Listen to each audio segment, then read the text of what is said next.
Good morning. Welcome back from recess and to the continuance of this meeting of the California Privacy Protection Agency Board. It is March 7th at 9:15 a.m. I am Jennifer Urban. I'm the chairperson of the board, and I'm pleased to be here in person with the board and some members of the public, and to welcome many of you via Zoom.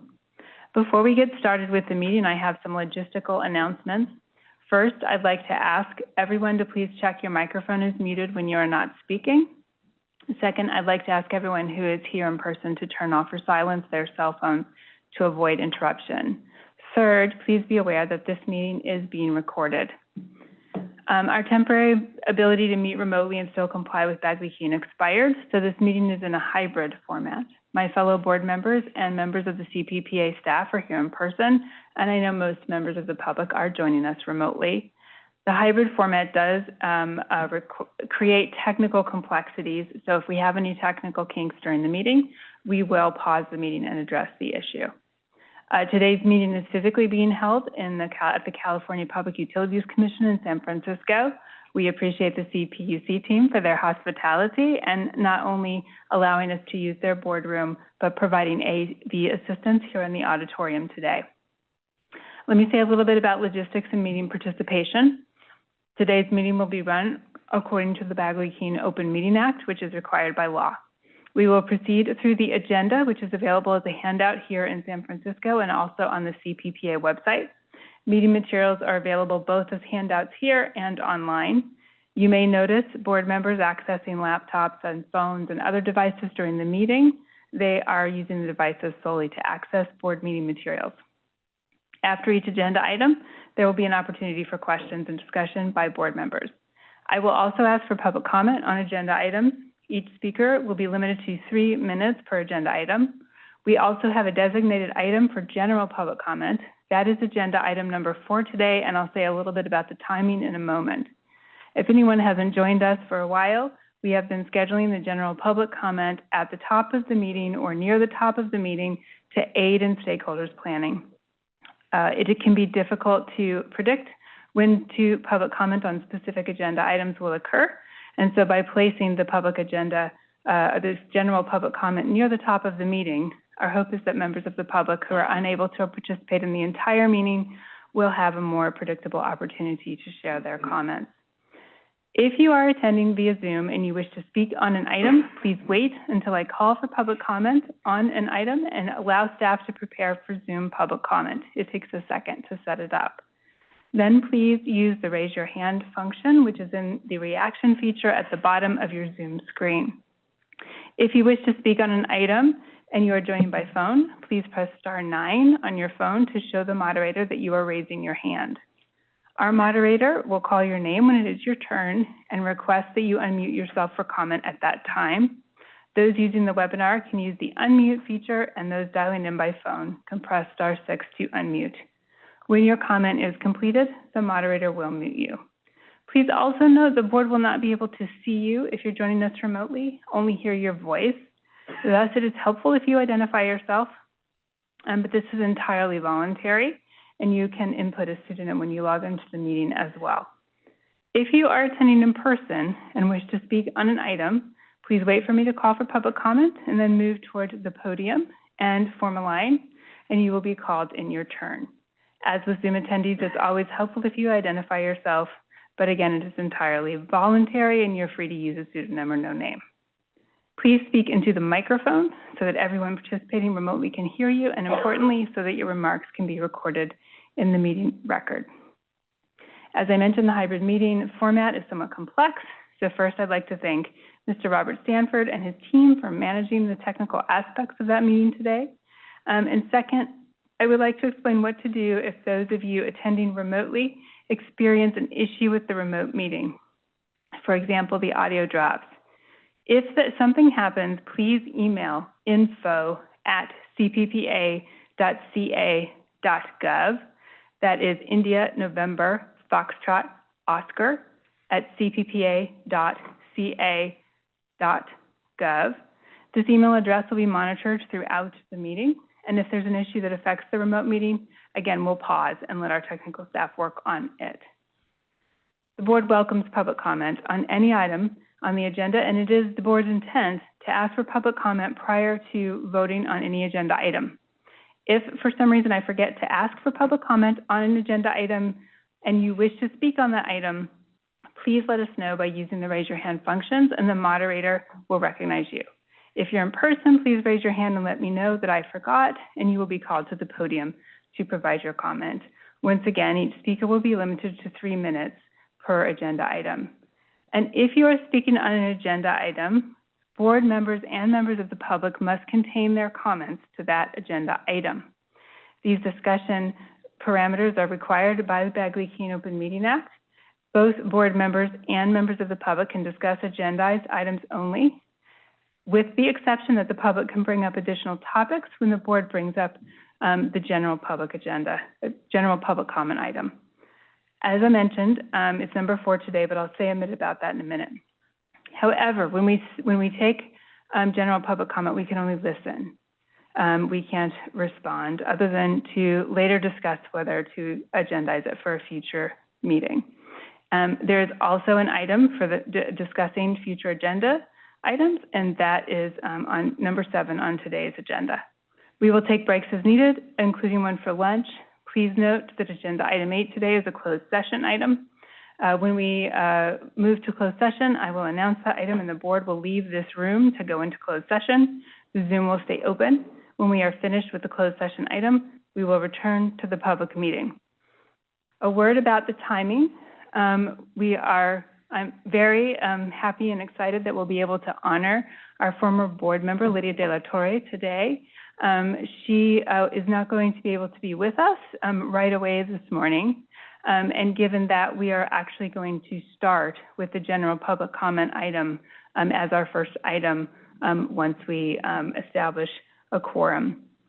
So with that, my thanks to all the board members for their service and to all the people working to make the meeting possible. Mr. Philip Laird, who's our meeting counsel today, Ms. Tiffany Garcia, who's here in our capacity as interim executive director, and our moderator, Ms. Serena Marzian, whom I would like to ask to please conduct the roll call.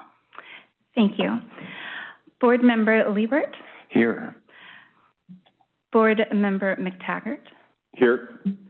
Board Member Nanicki? Here. Board Member Worth?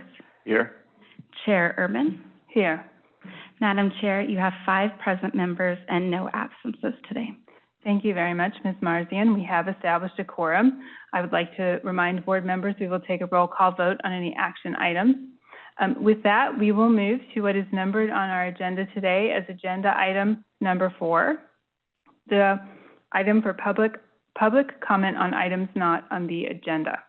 As I alluded to earlier, please be aware that while the public can bring up topics as they wish under this item, board members cannot respond. We can only listen. We recognize that this may be frustrating, but this protects both the board's ability to fulfill its work and our ability to respond to the public's questions and requests to get appropriately under Bagley-Keene. Before we begin taking comments, I'd also like to note that while the agency is in the midst of a formal rulemaking process for a rulemaking package concerning CCPA updates, cybersecurity audits, risk assessments, automated decision-making, technology, and insurance companies, the public comment period for that rulemaking is currently closed. So today's board meeting is not a hearing for receiving public comments on those draft regulations. And as mentioned earlier, the board will be considering the board will be considering comments already received during the comment period at an upcoming meeting, which we expect to be held on April 4th. So with that background information, please let me know if there are public comments on items not on the agenda. Ms. Marzian? If you'd like to make a comment at this time, please raise your hand using the raised hand feature or by pressing *9 if you are joining us by phone. This is for agenda item number 4, public comment not on items on the agenda.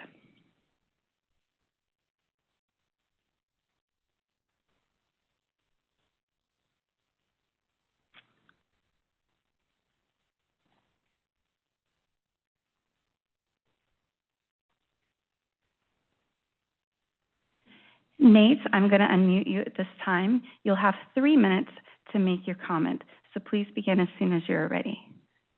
Thank you. I just want to make sure audio is coming through. Yes, we can hear you. Thank you. Great. Thank you. Hello, board members, and welcome new board member Brandine Nownicki. I hope I said that correctly. Thank you for being here today. I'm here representing the Alliance to Preserve California's Innovation Economy, and we're a group of about 100 small businesses, local, state, and ethnic chambers and associations to express just opposition and concern of some of the CPPA proposed regulations and recent things. As you know, affordability is top issue for a lot of small business owners who are facing higher costs for energy, transportation, and basic business supplies and services across the board. Our businesses are highly concerned about the agency's findings in the recent standardized regulatory impact assessment, which estimates direct costs of businesses and consumers of about $3.5 billion and a potential job loss of 126,000 employees. These regulations will disproportionately harm small businesses, which are the backbone of our economy, as you hear over and over again. Moreover, a former director of California Finance Department released an analysis that says that the CPPA has overstated the benefits and underestimated the costs to businesses. This misrepresentation of the economic impact of your assessment will have negative consequences for small businesses. Additionally, we urge you to follow the guidelines of the legislature and the executive branch when it comes to AI and ADMT regulations. They are better positioned to create a balance and effective regulations. Also, Politico has just reported recently that a group of about 18 legislators have submitted a letter to your agency during the open public comment period, and we want to make sure that is drawn to your attention that they're demanding that the agency redraft all your regulations to minimize the cost to Californians and to work with their branches of government to get the regulations correct and right and affordable. Lastly, we wanted to express our disappointment in the lack of participation from the board members on the public comment meetings that recently happened. Small business owners take time out of their valuable day away from their businesses to participate in public comment sessions. Yet not a single board member appeared at either one of those public comment sessions, even though you've shared that you would like to hear input and that are affecting stakeholders. Supporting small businesses is vital to the state's economy, and the overly burdensome regulations and costs of compliance are tremendously high and come at a time when all of California is struggling with the issues of affordability and as we rebuild from the fires that have recently happened. Your regulations will stunt business growth, stifle innovation, cause job loss, and overall have long-term negative impacts on the state's economic health. Our opposing groups include, but are not limited to, the Silicon Valley Leadership Group, Los Angeles Business Federation, American Hotel and Lodging Association, Asian Industry Business to Business, Bay Area Council, California African American Chamber of Commerce, California Asian Chamber of Commerce, California Attractions and California Attractions and Parks Association, California Automotive Business Coalition, California Black Chamber of Commerce, California Fuels and Convenience Alliance, California Hispanic Chambers of Commerce, California Restaurant Association, Central Valley Business Federation, Chamber of Progress, Chamber of San Mateo County, Chatworth Porter Ranch Chamber of. Thank you. That is your time. Eric, I'm going to unmute you at this time.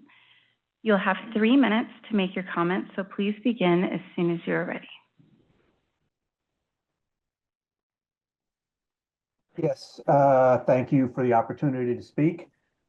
My only concern is the fee that was applied this year versus last year. The unfairness. Eric, we're having a difficult time hearing you. If you could speak a little bit louder. Sorry about that. Is that any better? Yes, thank you. Okay.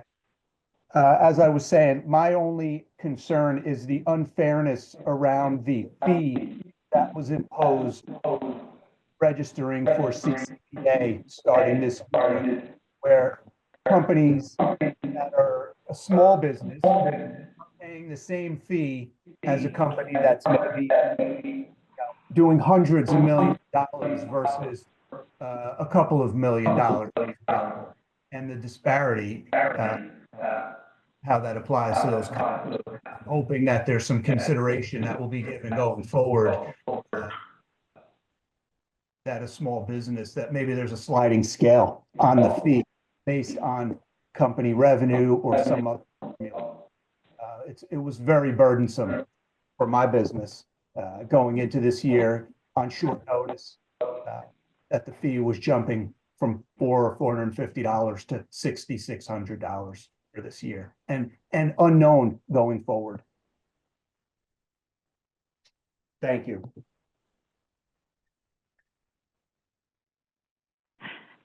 Thank you for your comments. If there are any other members of the public who'd like to speak at this time, please go ahead and raise your hand using Zoom's raise hand feature or by pressing *6 if you're joining us by phone. Again, this is for agenda item number 4. I see Tazia Kiefer. Yes. Okay. Tassia Kiefer, I'm going to unmute you this time. You'll have 3 minutes. Go ahead and begin when you're ready. Good morning. Thank you for offering public comment today. My name is Tasia Kiefer, and I'm here on behalf of the LA County Business Federation, also known as BizFed. We're composed of over 245 diverse business organizations representing 420,000 employers and 5 million employees across Southern California. At the agency's February 19th meeting, nearly 80% of the verbal public comment opposed the proposed regulations. That overwhelming opposition reflects serious concerns from those who will be directly impacted. And as regulators, you have a legal responsibility to align with both public and legislative intent when crafting rules.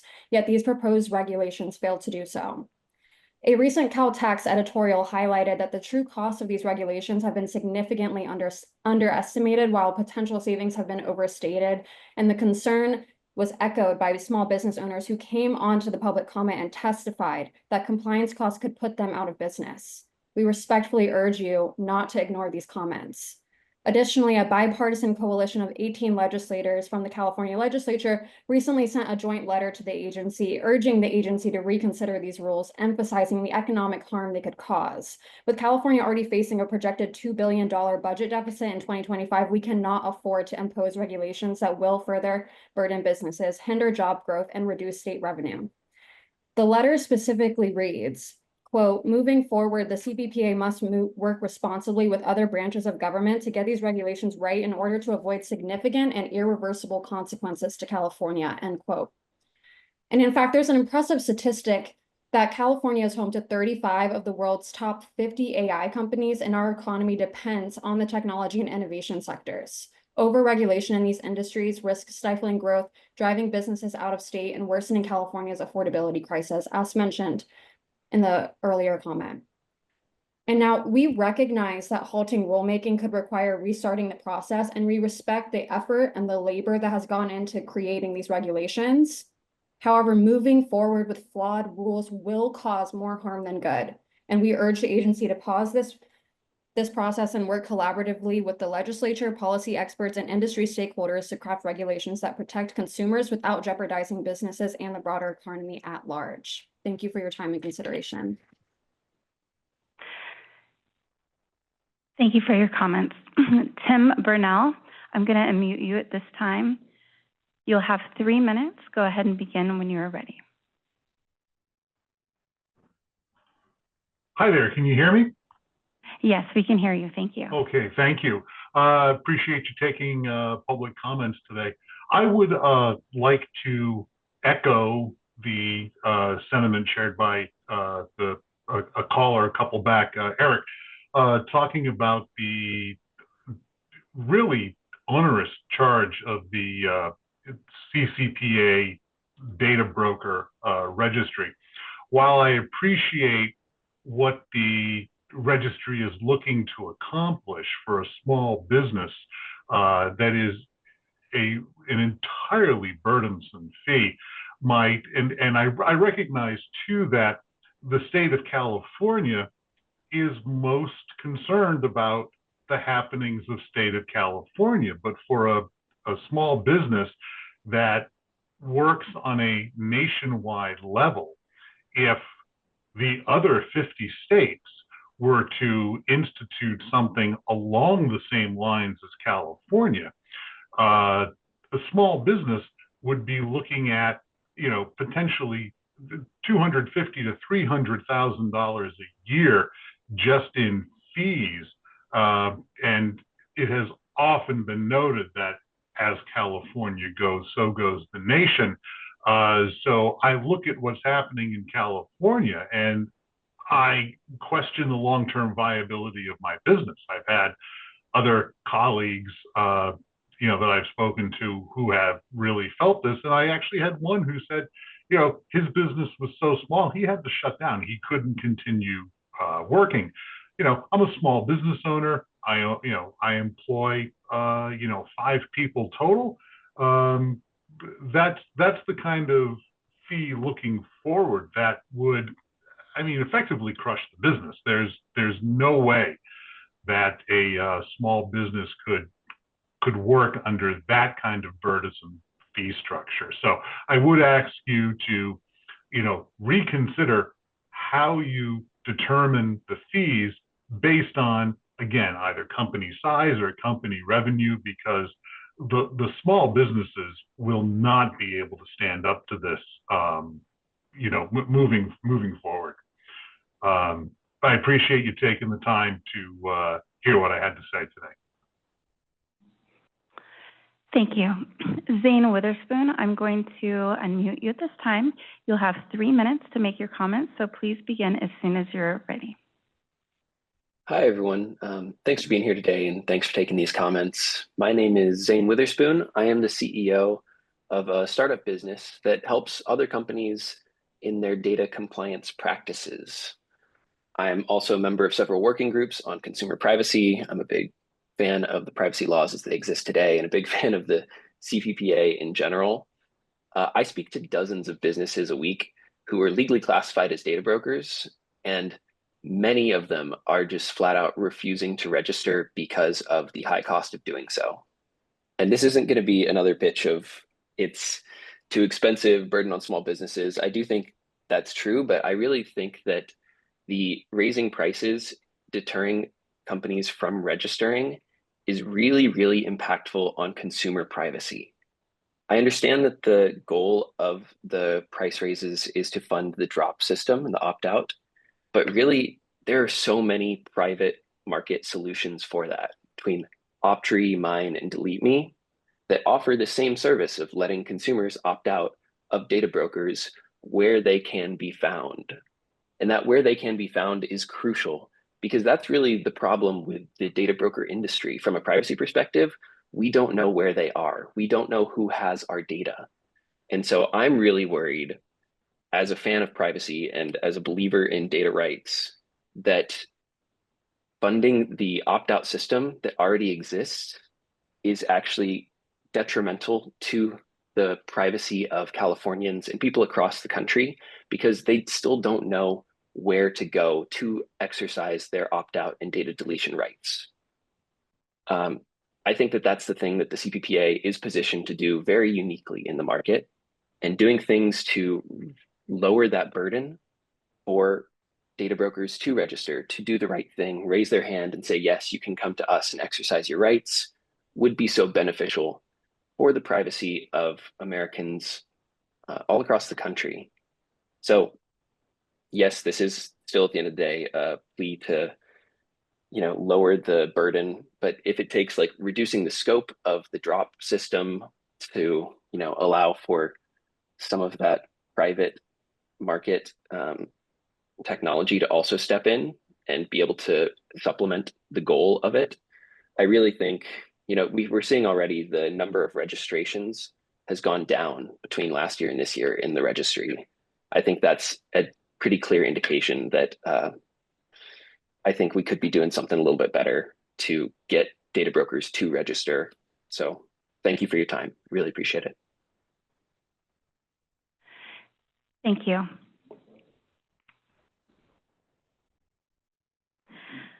Once again, if there are any other members of the public who'd like to speak at this time, please go ahead and raise your hand using Zoom's raised hand feature or by pressing *6 if you're joining us by phone.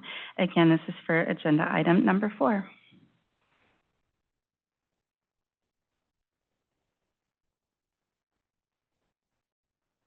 Madam Chair, I'm not seeing any additional hands at this time. Thank you very much, Ms. Marzian. And thank you very much to the stakeholders who took the time to provide public comments under this item this morning. We will be taking up an item later today that relates to the drop system. So at some point, there will be a discussion of some aspects of that later today. Let's see, it's 9:40. I think I'm going to go ahead with the chairperson's update, and then we will probably take the closed session item out of order and go into closed session while we wait for Ms. De La Torre.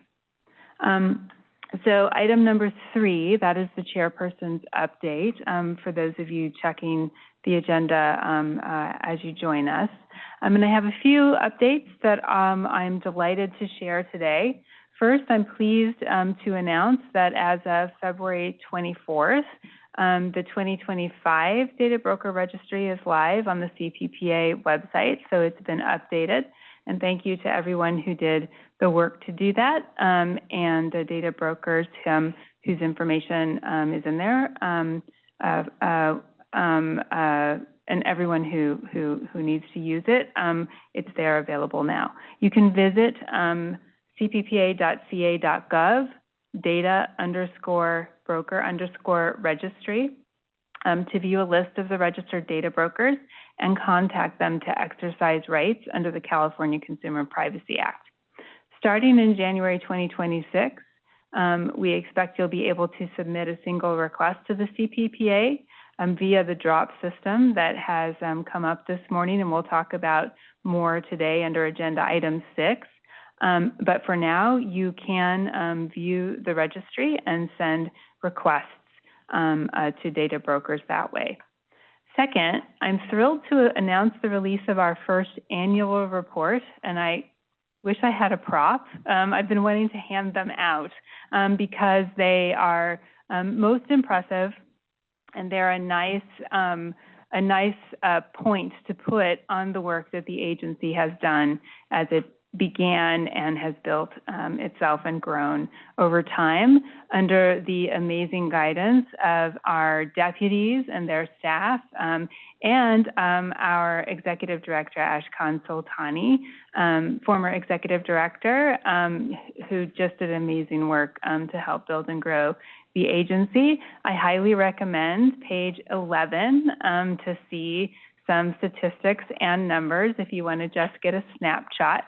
You can also read about how the board and the agency are thinking about our priorities and strategic plan, which is also available on our website. And you can find that on our website and on our social media if you are interested. I want to say one last thing about it, which is that it's beautiful.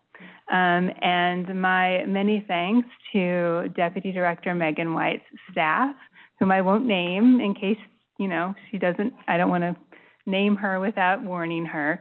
But it looks absolutely wonderful, and that makes it easy to digest as well. So thank you all for all of your work on that. Also, as I mentioned a little bit earlier, we are working on a wide-ranging set of regulations, and we are not currently in public comment period. On February 19th, the public comment period closed for those regulations, which again are on automated decision-making technology, risk assessment, cybersecurity, audits, insurance businesses, and updates under the CCPA. On behalf of the agency, I would like to sincerely thank the more than 600 members of the public who submitted public comments. Your participation and input are crucial to this process, and we do take your comments and your thoughts seriously. And if you've tuned in, you've heard me say this before, but it is through hearing how the rules would affect you, your business, yourself as an individual, your constituencies, or the community you serve, that we are able to make good decisions. So thank you for taking the time to do that. Although this is not on the agenda for today's meeting, we will consider the comments received and deliberate on next steps for this rulemaking in our next public meeting, currently planned for April 4th. That is not on the quarterly regularized calendar on the website. It's a backup date that we held, and we need to use it for this because we added extra time to the rulemaking comment period, and we added an extra hearing to accommodate people who were affected by the LA wildfires. It would be so much better if it were wildflowers. Gosh. In any case, so thanks again to everybody who commented, and we will pick that up in April. Last week, the agency was well represented at the California Lawyers Association's 3rd Annual Privacy Law Summit, which was held at UCLA. 6 of our senior staff members presented on panels covering a variety of topics, including enforcement, data brokers, and privacy legislation. The agency is grateful to the California Lawyers Association for organizing these events and for having agency staff and giving them the opportunity to educate privacy professionals and to share the work of the agency. I'd also like to say a little bit about recent enforcement activity. You will have noticed that it is at a high level. There's been a stream of announcements coming out of the enforcement team, ultimately through the board. And I wanted to thank the enforcement team most sincerely for all their work on behalf of Californians. Enforcement work is labor intensive, and it requires judgment and care. And I've been really impressed with the decisions the enforcement team is making, and very pleased to see enforcement off to such a good start. Thank you very much to them. Finally, as we do see increasing changes and developments at the federal level regarding privacy regulations, and it's more important than ever for Californians to know that their privacy rights are protected here at the state level. The California Consumer Privacy Act provides strong protections that ensure Californians have control over their personal information.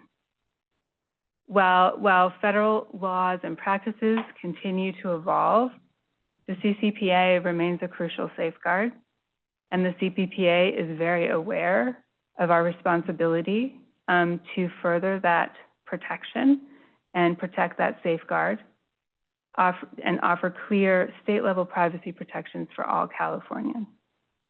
So thank you all for your attention to my announcements. I'm always so excited to share the news of the agency, and I'll ask if there are any comments or questions from the board.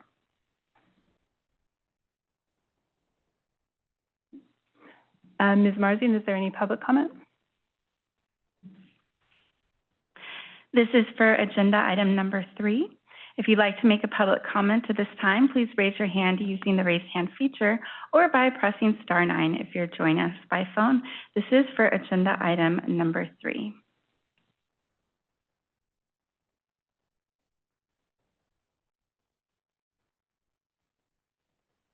Madam Chair, I'm not seeing any additional hands at this time.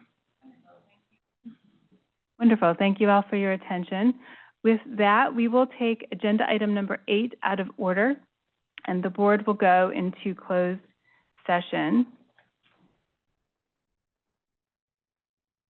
Apologies, I need to get to the point in the agenda where I have the description of the closed session for everybody. The board will be meeting in closed session for discussion and possible action on the appointment of an executive director under authority of Government Code 11126, Subdivision A1, and also pursuant to Government Code Section 1126, Subdivision E1 and 2A, the board will meet in closed session to confer and receive advice from legal counsel regarding litigation for which disclosing the names would jeopardize the agency's ability to conduct existing settlement negotiations to its advantage. We will keep this public meeting open, as I noted, and we will return when the closed session is complete or when we have decided to pause for the moment and recall it later. Thank you very much for your attention, and we will be back later.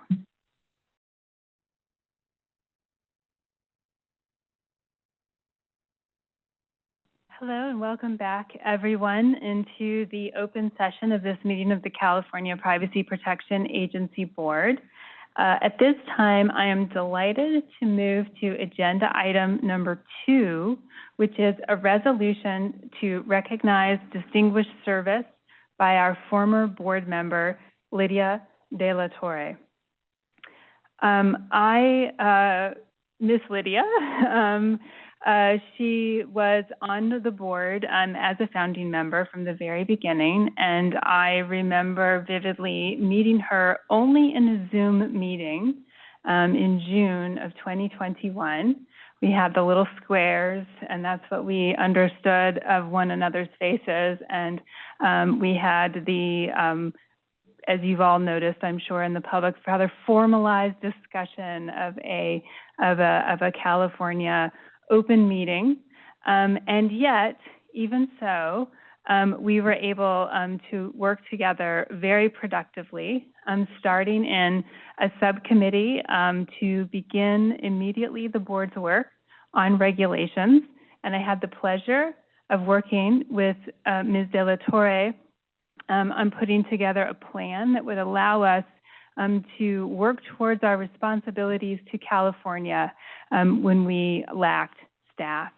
And I had the pleasure of working with her more lately on the rulemaking process subcommittee, and we have all had the benefit of her work on what was called the New Rules Subcommittee, and a big portion of the large rulemaking package that's in public comment right now reflects that work. Her work is thoughtful, it is perspicacious, and it is sophisticated because she is a long-standing member and expert of the privacy law community. She brought to us dual qualifications from Europe and in the United States, which is a perspective that is crucially important in a world where data doesn't recognize borders, but of course people's rights and people themselves do recognize borders. This was just an absolutely key asset to the board that we were very fortunate to have Ms. De La Torre share with us during her time here. She was a very responsible and thoughtful member of the board, deliberated fully on all items before it, and we are extremely grateful for her service. We've put together a resolution that I would like to present and request a motion from the board to undertake this resolution on behalf of Ms. De La Torre. And to do that, I'm going to move down to the podium, actually, so that I can read it properly.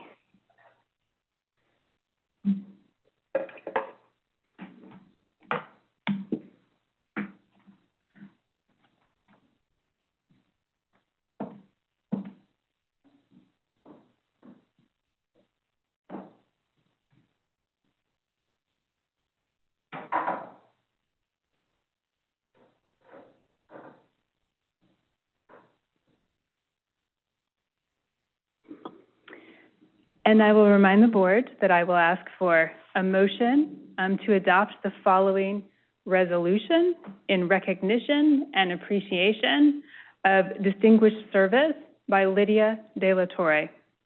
Whereas Lydia De La Torre, a founding member of the California Privacy Protection Agency Board, through her dedication and countless hours of work, helped establish the first authority with full administrative powers focused on privacy and data protection in the United States, creating a legacy that will benefit Californians for decades to come. And whereas Ms. De La Torre, through her dual U.S. and EU qualifications as an attorney, international expertise in data protection issues, and expertise in the European Union's approach to regulating data and AI, has provided indispensable advice to the agency board. And whereas Ms. De La Torre has advocated for the community of responsible privacy professionals to guide their organization toward responsible data stewardship and to seek transparency for the regulated community. And whereas Ms. De La Torre helped shape California Consumer Privacy Act regulations that place consumers in a position to exercise meaningful control over their personal information. And whereas Ms. De La Torre has consistently demonstrated expertise, commitment, and tenacity, contributing significantly to the mission of the agency. And whereas Ms. De La Torre's expertise and guidance have been essential to the agency's efforts in establishing effective privacy regulations in California. And whereas Ms. De La Torre's colleagues on the agency board recognize her many contributions and wish her success in future endeavors, therefore, be it resolved that we, her colleagues on the agency board, extend our sincere appreciation for Ms. De La Torre's service to the state of California and her role in advancing consumer privacy protections. The board wishes Ms. De La Torre well in all of her future pursuits.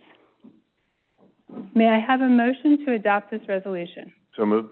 Thank you. I have a motion from Mr. Worth. Do I have a second? Second. Thank you. I have a motion from Mr. Worth and a second from Mr. McTaggart. Ms. Marzian, would you please conduct the roll call? Yes. Board Member Liebert? Aye. Board Member McTaggart? Aye. And Madam Chair, we can have a moment for discussion? Yes. Okay. Board Member Nonnicki? Aye. Board Member Worth? Aye. Chair Urban? Aye. Madam Chair, you have 5 yeses. Thank you very much. The motion carries with a vote of 5-0. And I will be very pleased to present this resolution to Ms. De La Torre. I do apologize. I usually ask for both board and public comment before we vote, which I think was Mr. McTaggart's observation. Ms. De La Torre, would you like to make your remarks before we do that? Or would you like us to go ahead and make further comments? I will be happy to make them now. Okay, wonderful. Ms. De La Torre would like to address the board, and I am going to put this gift of token of our appreciation here for her to look at while she gives us her remarks. Thank you. Thank you, Jennifer. It was an extraordinary honor to serve as an inaugural board member of the California Privacy Protection Agency. I would like to express my deepest gratitude to Senate President Pro Tempore Toni Atkins and her outstanding team, especially her General Counsel Eric Dang. Their unwavering support and guidance were instrumental in the success of my service on the board. A special thanks is due to board member Alastair McTaggart, whose visionary leadership through Californians for Consumer Privacy laid the foundation for the enactment of the strongest consumer privacy protection in the nation.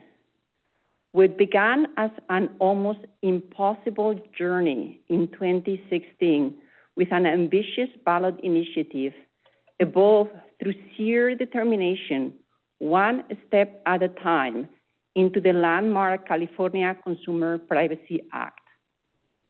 Your tireless efforts didn't stop there, Alastair, as you went on to author and champion the California Privacy Rights Act, passed through Proposition 24. Today, thanks to you, my children's data and the data of all Californians' children cannot be sold. Your dedication has ensured that Californians enjoy some of the most comprehensive privacy rights in the world. It was my privilege to be part of this journey, and when I stepped down, I found great reassurance in knowing that the foundation we built is in safe hands under your stewardship. I also want to extend my heartfelt appreciation to my fellow board members and the agency's staff. Together, we made significant strides in safeguarding the privacy rights of all Californians, and I'm deeply proud of the groundwork we laid for the future. I am grateful for the ongoing inspiration that I get from my experience of serving on the board as I now dedicate my efforts to continuing my work through Golden Data Law, GDL, my mission-driven legal practice that blends top-tier privacy compliance service with a strong commitment to education and social responsibility. Attaining the goal of sustaining and growing GDL has, at times, felt impossible, but my experience with Californians for Consumer Privacy taught me that no goal is unreachable when well-intentioned people come together to lend a hand. At GDL, we provide cutting-edge, custom-tailored legal services designed to address every facet of privacy law, ensuring our clients remain compliant. I'm proud to share that last year we expanded into the area of expert witness testimony and had our first successful engagement with a national litigation firm. What makes GDL different is that we have structured ourselves as a teaching law firm. We are dedicated not only to serving our clients, but also under the hands-on guidance of our academic partner, Judy Saucedo, who is here with me. Our legal fellowship program offers experiential opportunities to deserving students, preparing them to become future leaders in the field. Involving our fellows in the work we do for our clients allows us to foster the development of the next generation of legal professionals. A heartfelt thank you to Judith for her endless hours of dedication and unwavering commitment. Your passion and perseverance are truly inspiring, and I am deeply grateful for the impact you have had not only in our work, but also in my life. I want to thank GDL's clients for entrusting us with their legal needs. Their support not only fuels our commitment to excellence, but also strengthens our mission. If you're interested in supporting us, the most powerful way to do so is to help us grow our client base. Please take a look at our website. And if you're looking for the kind of service we provide or know someone who is, please reach us to GDL or to me through LinkedIn. I will also like to thank Alan Phil for reaching out to offer me an opportunity to rejoin the impressive privacy practice at Squire Patton Boggs as of counsel, a role that was designed to align perfectly with my dedication to teaching and to GDL. Finally, to my wonderful children, Carmen and Hector, thank you for your patience, for your love, and for being understanding of the hours I've had to sacrifice away from our time together during my service to the board. Like so many professional mothers, I know the weight of that balance, but I also know that every moment spent in service is driven by the hope of building a better future for you and for generations to come. Thank you so much, Ms. De La Torre, for those beautiful remarks. Are there comments from the board? Yes, Mr. McTaggart. Ms. De La Torre, I said much the same when you announced your resignation, but I'll just, in case different people are listening, I'll say the same thing kind of again, which is that personally for me, as I went around, I followed my privacy journey, there were people who were more ready to put out a hand and help me, help educate me and help guide me. And what was unique about you was you were an expert in both fields, both countries, or both worlds, the GDPR and U.S. privacy law. You were a professor, so you were sort of temperamentally willing to teach and help me. And you didn't laugh too much at the fact that I didn't know anything. And so really, your approach is all over this law in many respects where it sort of emulates GDPR. A lot of that was because of your educating me. And then as we did the initiative and figured out what to put in and what to leave out, I remember long conversations with you, pushing for one point of view or another, and always with without any sort of personal interest, but just more like what was best for the law, for the country.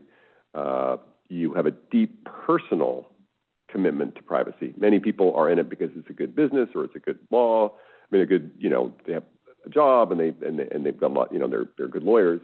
You have a deep, really a deep personal connection to the concept of freedom and privacy, and it's which is not for every practitioner, and so that's something that separates you in my mind. I think it's why you've chosen to be in your Golden Day Law kind of hybrid world where you're trying to train the next generation, which is really important to you. So the board was lucky to have you. In my experience, in my estimation, they were certainly lucky to have you for all those years of tireless years, which were much busier than we think we're busy now on board, but they were really busy back then. You and Jennifer, all those thousands of hours getting the regulations off the ground. And so thank you for your service. Really, truly, it was a service to not just the people of California, but the people of the country. Thank you. Thank you, Mr. McTaggart. Mr. Worth. It's hard to follow that because I've spent less time with you than Board Member McTaggart, but I think, both Chair and Alistair listed your qualifications, which are very impressive. But what's even more impressive that we all saw is your commitment to getting it absolutely right. You weren't going to budge if a word didn't fit with where you thought it should go. And I think for all of us, at least for me, that was a heck of a lesson in what I signed up for. Right. I've been on a few boards and when I saw the amount of effort you were putting in, and I think you and Vincent run the subcommittee, when I saw that effort come back here at every meeting, I was most impressed by that. With all the other things you've accomplished, that to me was the most impressive thing. So I appreciate that, all that you put in to get this right. And we all benefit from that today. Thank you, Mr. Worth. Please, Mr. Liebert. That old expression, it's big shoes to fill, and I felt very honored to fill yours from the State Senate. And Lydia, I have been in awe what you and all the original board members managed to achieve. It's easy as we're in this beleaguered world right now to not take note of just the great progress that's made by various governmental entities. And this entity started from scratch, and the chair and everyone who's been part of this building it up always should be applauded for the success, and you were very much a part of that. And I observed your work, and it was extraordinary, so thanks for your service. Thank you, Mr. Liebert. Is there public comment? This is for agenda item number 2, resolution to recognize distinguished service by former board member Lydia Delatorre. If you'd like to make a comment at this time, please raise your hand using the raised hand feature or by pressing star 9 if you're joining us by phone. This is for agenda item number 2.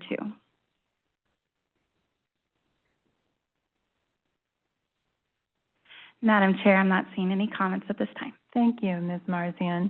And again, my deep, deep gratitude for your service, Ms. Delatorre, and for your friendship, and for, as Board Member Worth alluded to, your quest for the right answer and your quest for things to be workable and transparent and to get things right. Your service has been incredibly valuable. Thank you so much. With that, we will take a short pause to take a celebratory picture with our former board member, and then recall agenda item number 8, which is a closed session item. So the board will remove to the closed session room and return after we have completed or are taking a pause in closed session. Thank you very much for your attention and attending our meeting today.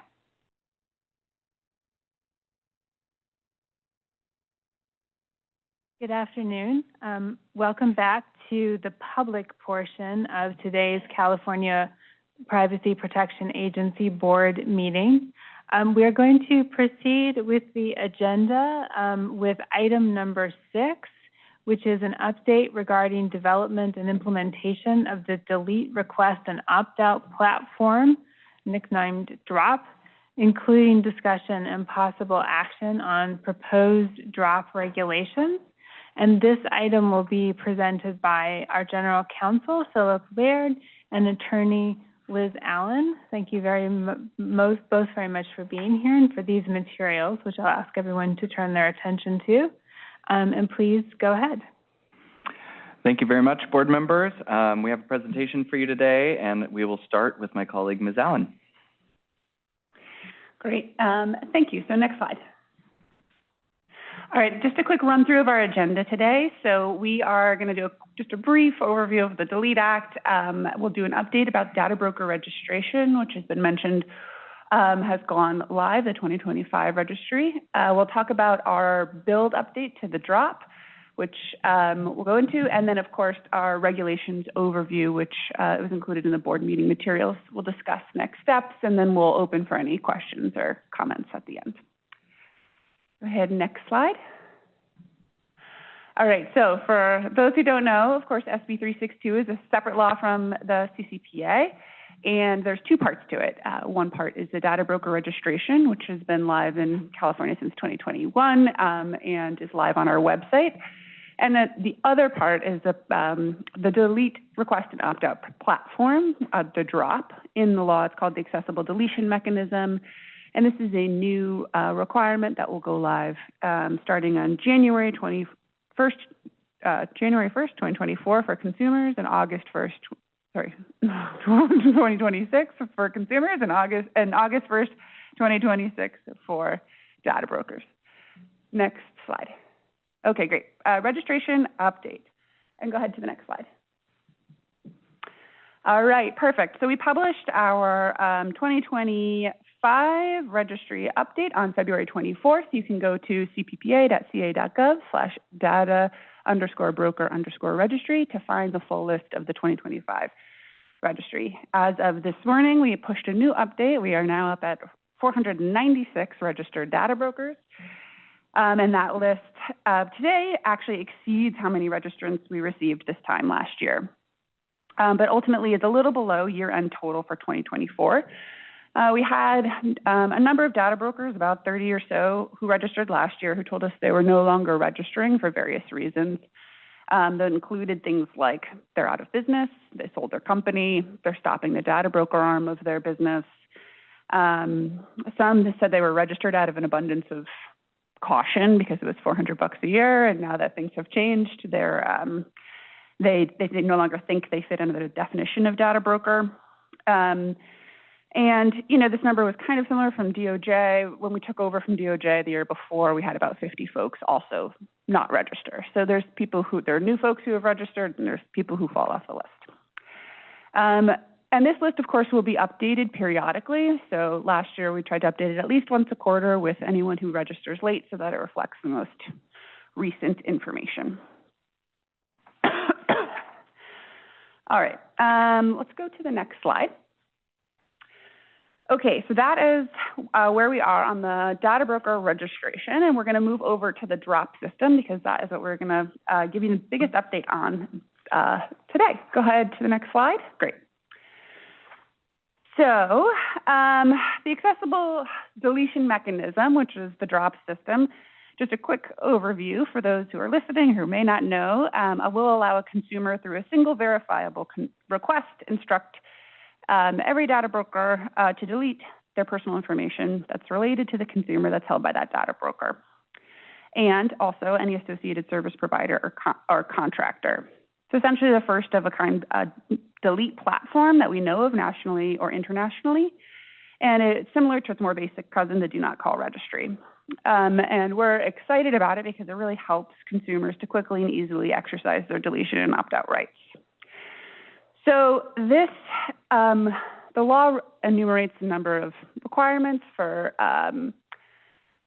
the data brokers who use this sort of system, and one includes registering annually, which we just talked about. Registration includes payment of a registration fee. They must update mandatory public disclosures July 1st of every year. That is on their privacy policy, so there's a number of metrics they have to report to the public about how many deletion requests they've processed, the mean and median number of days to processing, whether they're processed in part or in whole. They have to do that every year by July 1st for the previous year. They also have to report those numbers to us annually during the registration. They have to process consumer deletion requests once every 45 days once the drop goes live, which will start August 1st next year. And then down the pike, they do need to undergo these independent audits. So that is coming down, but that is not currently in effect. Okay, next. Perfect. So timeline, you've seen this slide before. It was in the November deck. But just to give you a sense of where we've been and where we are, of course, signed into law in 2023. Registry went live last year for the first time. We've ran our second registry this year. And right now we're between July 1st, 2024 and January 1st, 2026, and there is so much in there that needs to get done. But we will open to consumers the drop system January 1st, and then August 1st, we'll open to data brokers. Well, data brokers will need to pull down and access the system. And then that's when the deletion requests will start. And of course, we just mentioned the audit request, the audit requirement. Okay, next slide. I'm going to give Liz a break here.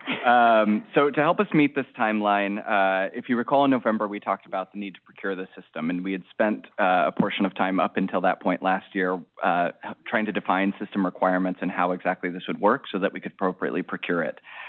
Since that time, I'm happy to report that we have officially partnered with the California's Department of Technology, CDT, to construct the drop system for us. As the state's lead department on IT development, infrastructure, and oversight, it was a strategic move on our part to leverage the significant resources and talent available within that department to assist our still new and growing agency to carry out the statutory mandate. So we signed an interagency agreement that has an effective date of January 1st of 2025, and so construction of the system is actively underway with CDT. Our team meets several times a week with the CDT team to ensure that the product development keeps pace, meets the needs of the agency, and accurately reflects the requirements laid out in the statute. And in addition to that primary contract, that interagency agreement with the Department of Technology, we're also in the process of going through a handful of supplemental procurements to further support the development of the system, including an RFO that was released in late January to procure supplemental support for the system build, as well as an eventual RFP for a ticketing system to help support data brokers and consumers. So just some component pieces, essentially, of the greater system that we have to still procure for. But with that said, I'm happy to say that as of today, we are on track to have this thing built and launched in January of 2026, but we are still definitely in development stage right now, and staff's actively working on this project. So to describe a little bit more about sort of what drop is shaping up to look like, we'll move to the next slide, and I'll pass it back to Liz. Thanks. Okay, so we're going to run through the kind of different users here and what their experience will be. So we'll start with the consumer side. And here, I'd like to note that we really were practicing privacy by design and data minimization standards, including like ensuring that we were requesting the minimal amount of personal information from consumers. You know, last year we spent quite a bit of time doing research, both with data brokers and consumers in terms of how the system should work, and a bunch of time trying to architect it in a way that would keep consumer data safe while effectuating, you know, the requirements in the law. So essentially, when a consumer lands on the drop, they will first have their residency verified by a third party. So essentially, this will mean that a consumer lands on a web page, right? They get kind of moved over to a third party to verify that they are a California resident. And the reason for that is one of the requirements in the law. So within our law, if there's a term that is not defined, that is defined in the CPA, that is the definition that sticks. Here we talk about California consumers, which is a defined term, which means a California resident, as according to the California Tax Franchise Board. So that is something that we need to determine. So we will be determining that. Right now, we'll be working with the California Department of Technology Digital ID Platform, which is a statewide service that provides identity verification for all agencies across the state of California.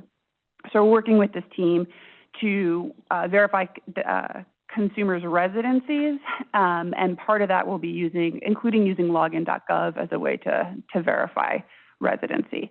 So essentially you come in, you enter some information to a third party, they're like, yes, this person's a California resident, and you get pulled back into the drop system, where you can then go and add personal information into our system. Right now, we're only architected to collect first and last name, email, phone, zip code, date of birth, and then some pseudonymous identifiers, such as a maid or a cookie ID, et cetera. And so consumers can add these different elements of personal information, and then they essentially can request that every data broker who is registered or a subset of data brokers that have registered delete their personal information. And they'll have essentially a dashboard where they can check back and see the status of those requests. And so the data brokers by law have 45 days to effectuate those requests, and that dashboard will be updated as those come in.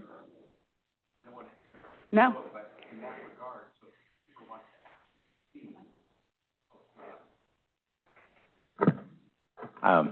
Thank you for that. If the consumer wants to see then through that dashboard whether compliance is happening, what does that kind of look like? In other words, it might be 60 different data brokers or something? Yeah. So we're working on the kind of user experience on that part right now. Okay. And you'll see, I'll talk about it now, but you'll hear it again in a second. But data brokers are required to send us back the status on each individual identifier. So let's say they pull down a list of emails and they're like, yes, we found Drew. Drew was deleted. Okay. We tried to find Liz Allen. There's too many of them, and we couldn't find any at all or whatever. So they'd be not found. And so those get given back to the drop system, and those get surfaced to the consumer, so they could go by individual data broker to see if they were deleted. You could go in and see whether you were deleted, and they would also kind of raise the general statuses of you had of your 500 requests, so many were deleted effectively. And this, again, I want Phil's about to jump in and be like, nothing is final right now. We are building in real time. And so there's all sorts of not problems, but challenges with data and data management and surfacing and 45 days and what does that mean? And so, and you may tweak or add to your request, or you could cancel your request and that would change your statistics. So all to say, we do hope to surface information to the consumer, and in the regs, you'll see that right now the response codes, which are in here, are, and that's all I was going to bring up. It's in the draft regulations under section 7614, and I'm realizing now we don't have page numbers. I apologize for that. But the four options will actually be record deleted, record opted out of sale, record exempted, or record not found. So those are the four statuses that would be reported back by a data broker. Yeah. Does that help? Okay, great. Okay, so, and that is, the law does contemplate a consumer changing or canceling a request, which is something they'll be able to do. So they can come back in and add a different email or tweak their name or whatever to try to increase the number of positive deletion requests that they get, for example. Okay, let's go to the next slide. Perfect. So the data broker on the other side will be creating an account, and within that account, we'll essentially have a dashboard where they can manage their registration, as in giving us the information that we need every January, effectuating payment. They'll have a dashboard that shows whether they paid, the last time they registered, their date of registration, kind of a bunch of information that will be useful to them. And then as their first time creating an account and registering, they will also choose which set of identifiers they need to best match. So within their own databases, their data brokers vary widely in terms of their practices and what PI they collect and how they do their businesses, run their businesses. So some data brokers have lots and lots and lots of pieces of information, and some have very few. And some use email as a main identifier to, catalog everything. Some use a unique identifier within their own company. And so right now they could choose a list of just emails. They can choose a list of just phone numbers. Let's say they use phone number as a unique ID. They could choose just pseudonymous identifiers and just take like maids and stuff like that. But they choose the list that would effectuate the most matches, essentially, within their own system. Once they've chosen and selected those lists, let's say they're like, we do everything by email address, which is a really durable identifier, not sensitive PI. So that means every 45 days, starting August 1st, they can hit either our API or they can manually download a CSV with all of these email addresses from any consumer who has input a deletion request. They then will match those within their own system, and they have to delete anything that matches. They then will have to maintain a suppression list. So if they get any matches, they have to take the whole list essentially and maintain it as a suppression list, which is the basic idea is if you are buying bulk data, which they all do, you would essentially check it against a suppression list. And if there is any California consumers that are already on your suppression list, they can't come into your database. So they maintain the suppression list, and then they report back to us after 45 days, or at least within 45 days, I guess, the status of each of those deletions, whether they were deleted, opted out of sale, exempted, or not found. Yeah, true. Oh, sorry, I shouldn't call.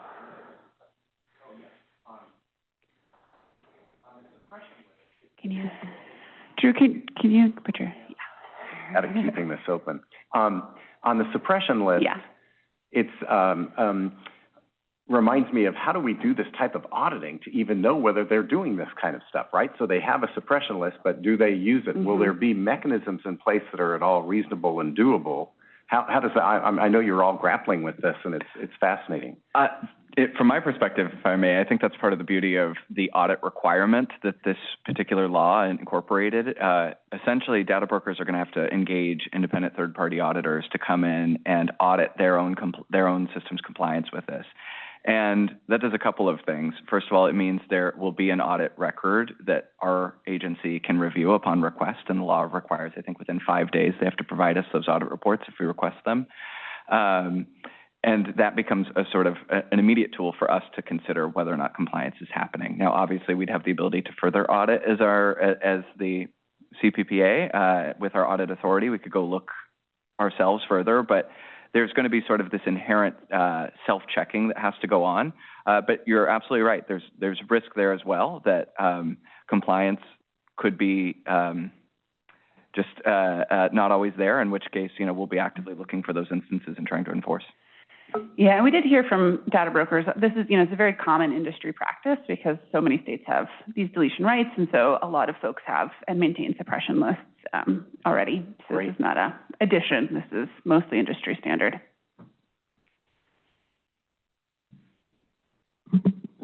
Excuse me if I missed it, but how do we address the hashing sort of,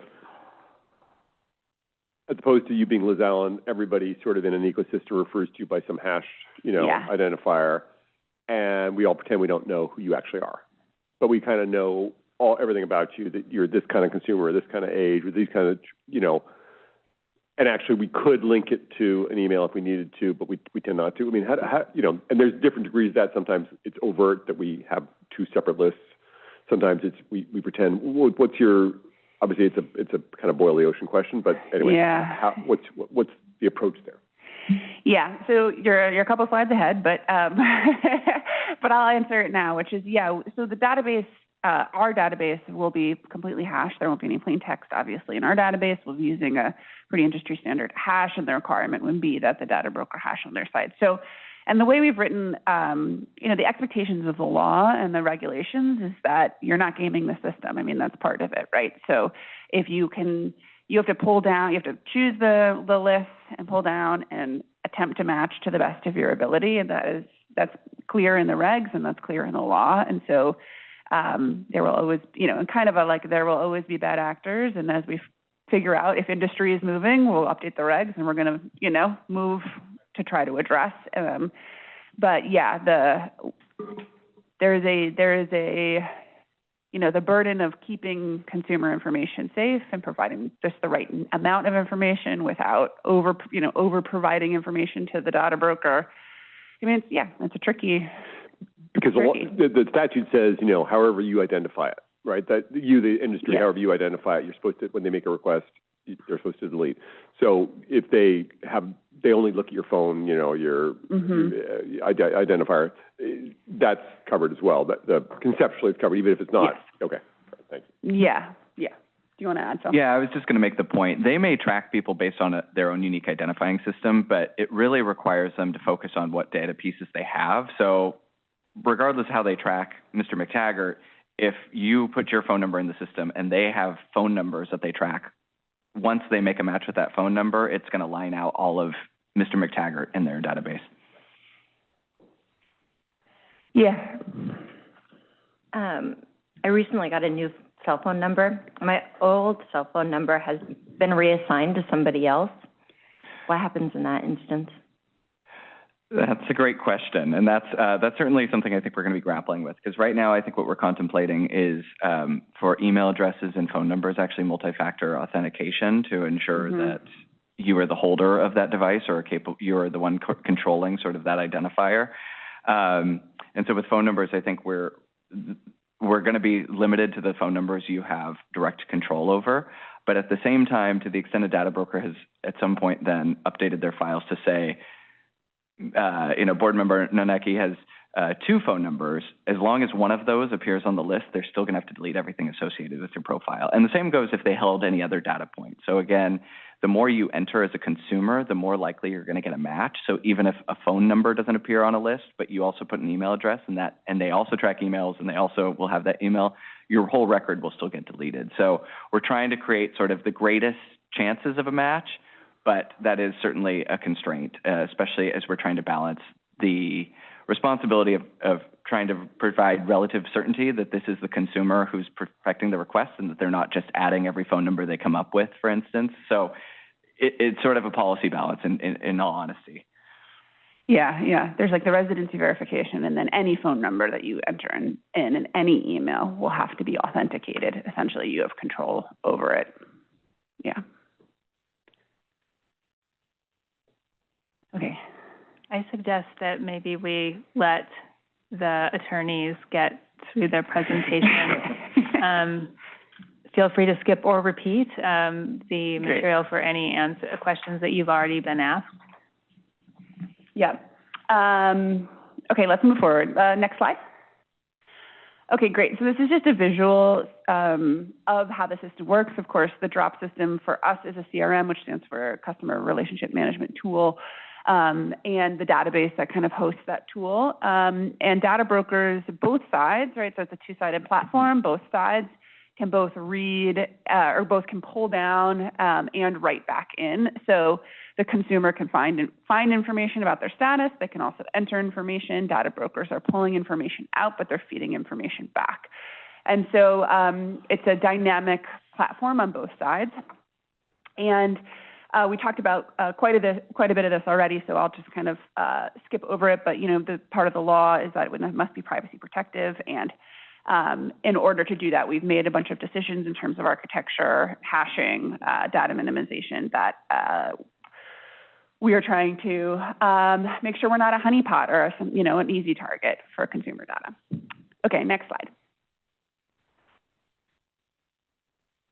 Great, and let's not forget ourselves here. The agency also is working in the same DROP system, and so we have spent a bunch of time trying to figure out what we need the system to do on our end. And of course, we're trying to facilitate the registration. We're trying to ensure audit compliance and investigate violations. We will be, managing the consumer residency verification, and of course, dealing with all the support tickets that come in from both consumers and data brokers as they, integrate with the API, pull down lists, et cetera. So a lot for the system to do in terms of helping the agency do its job. Next slide. Okay, next slide. Great. So this is just, we provided the regulations. These are proposed regulations that essentially, because the law is so prescriptive about what the system needs to do, and we have put together kind of an architecture process. The regulations essentially walk through and tell the business, the data brokers, what they need to do in order to interact with the system. So this just kind of follows the flow. These regs follow the flow of what we just described, which is data brokers need to create an account. They have to register annually, and once they've made an account, they have to access and process deletion requests. They have to report the status, which we talked about, the different status codes that we have. So in the regs, and then there's some rules around deactivating accounts or ceasing to access the accessible deletion request. So ceasing to access the API or ceasing to pull down the CSVs. So the regs are written in a way that kind of walk the business through their requirements at each stage of interaction with the drop. Next slide. And then you'll see at the end of the regs, we have some consumer or their authorized agents deletion requests and kind of describing what we need. In that, there's a residency verification review process in case the third-party residency verifier is incorrect. We have a deletion request.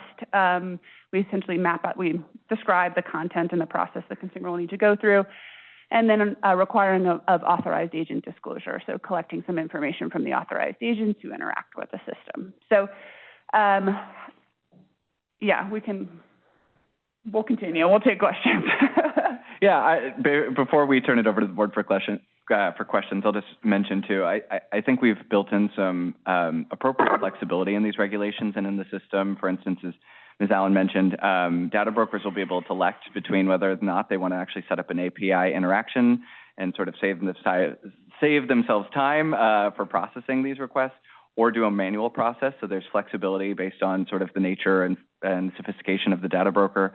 And then also in terms of these ideas of lists that include identifiers, it's left flexible in the regulations so that over time, if we determine it's appropriate and we're able to add additional lists, for instance, or change certain lists for sending out information for data brokers to check against, we can do that. So with that said, though, happy to take any questions. You have one more slide. Oh, do I have one more? Oh, okay. Oh, look at that. I got ahead of myself. All right. Next slide, please. Oh, yes, absolutely. So there's a few things we're focusing on for sort of rolling out the drop system. Obviously, we're continuing to work daily, essentially, on developing the system, working with CDT to work through the construction of it, to begin testing in the fall and launch in January of next year. To complement that, though, again, where the law has many general prescriptive requirements, sort of the details of how data brokers need to interact with it and consumers do need to be established through rulemaking. And so we are working on these regulations now and recommending to the board today that we at least move to begin the formal rulemaking process so that we can work towards having final regulations in place in time for its launch. And then finally, we are also aware that this is a really impressive first of its kind system that we want to promote, that we want to get the word out to Californians that this is available to them. And we certainly want to also continue to promote compliance with data brokers to register with us if they haven't, and to then start using the system next year when the statutory deadline arrives. And just on that, we know there's quite a bit of public education too, with the pseudonymous identifier and, how to find it, all of that. So that will be a part. Wonderful. Thank you so much. Yeah. Could you walk us through, probably this is a question for Mr. Laird, could you walk us through the timeline that you envision for the regulations and how that interacts with the January 1st deadline to have consumer access to the drop system? Yes, absolutely. So again, if anybody's followed our rulemaking to date, rulemaking is a lengthy process. And even once you start formal rulemaking, it's not uncommon to take the full year that you have to sort of complete those regulations and submit to Office of Administrative Law.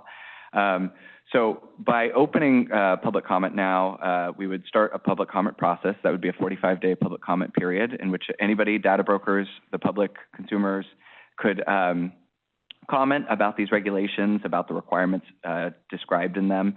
And then we'd have an opportunity, as you all would as a board, to then evaluate whether or not the regulations were accurate in their current stage at a future meeting, or if they need to be further updated. And this is to say, and if we determine there's updates required, then we would propose modifications to the text of these regulations to reflect sort of changes in either the infrastructure of the system or the requirements on data brokers.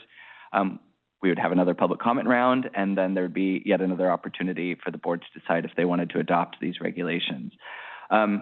Again, I think part of the reason we're encouraging to begin formal public comment now is we really do want to hear from the public how we're doing with the construction of the system. We're sort of having to build the plane and fly it too, which I know we're used to at this agency, but at the same time, to have regulations in place at the same time, we're trying to match these against the construction as we understand it now. So I'm acknowledging also, as development continues, we may determine something else needs to change, and therefore we would need to modify these regulations to adjust to those as well. So very cognizant that it's very possible these are not the final regulations, but just the opening regulations. And so again, with January 1st, only 9 months off now, we wanted to make sure we had the opportunity to go through this process completely before that deadline. I can't believe I'm going to say this, but it's there. So what is the drop dead date by which we need to finally approve these regulations to meet the January 1st deadline? First of all, I have to compliment you. I've thought that joke many times, but I haven't said it out loud. So See, I have to compliment you for being able to see it and to leave it right there. So we would love to have these regulations in place by January 1st of next year, particularly to the extent they do define some processes for consumers interacting with the system. And as Ms. Allen mentioned, consumers need to be able to start at least submitting their request as early as January of next year. At the same time, data brokers won't be required to start pulling from these lists and performing deletions until August. And so if we had to push a little bit beyond, we could afford to take the extra time. So, but I would say, especially because we really need data brokers to start integrating with the system probably in advance of August 1st, so we don't just have sort of a mad dash and sort of set ourselves up for failure. Certainly by first quarter of January of 2026, I would say, is our drop deadline. Thank you. Further questions and comments from the board? Yes. Oh, sorry, you're pointing. Mr. Worth. Thanks for a couple of questions. The old fee was $400. I forgot what the new fee is. $6,600. And that's, this may have come up earlier, but that fee is applied regardless of the volume of business that you have or the size of your business, right? That's correct. Did we ever think about scaling? So that's a great question. We did think a lot about that. Part of our challenge is we don't really have a mechanism to learn or verify the income, the revenues of data brokers. And because we don't have that data already, again, these fees are calculated to based on predictions of what we think we'll need in the coming year. So if, for instance, we made assumptions that, you know, on a scaled system, so many data brokers would find a need to scale, but in fact, there was many more small businesses, and so the revenues were low.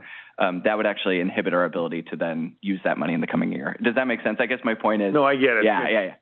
I will say it's a interesting business plan to back into your pricing based on what you think you need, right? Because the world's going to, and what you'll find is 50 people leave because $6,600 is too much, and they close the business down. So then you're in a worse position the next year, right? But doesn't your business license require you to state revenues? If I understand, I might be wrong about this, but I understand part of the problem is we don't know who the data brokers are until they register. Yeah, the 493, is that right? 496. Yeah. 496 that we have now. So but they're not all registered in California because, right, they just have to be using California consumer data. They don't have to act like.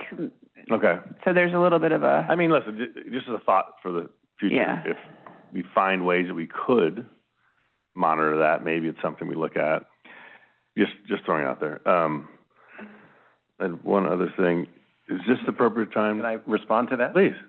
Just because I totally agree with you in regards to, this is on, by the way. Oh, okay. I just want to tell you this is on.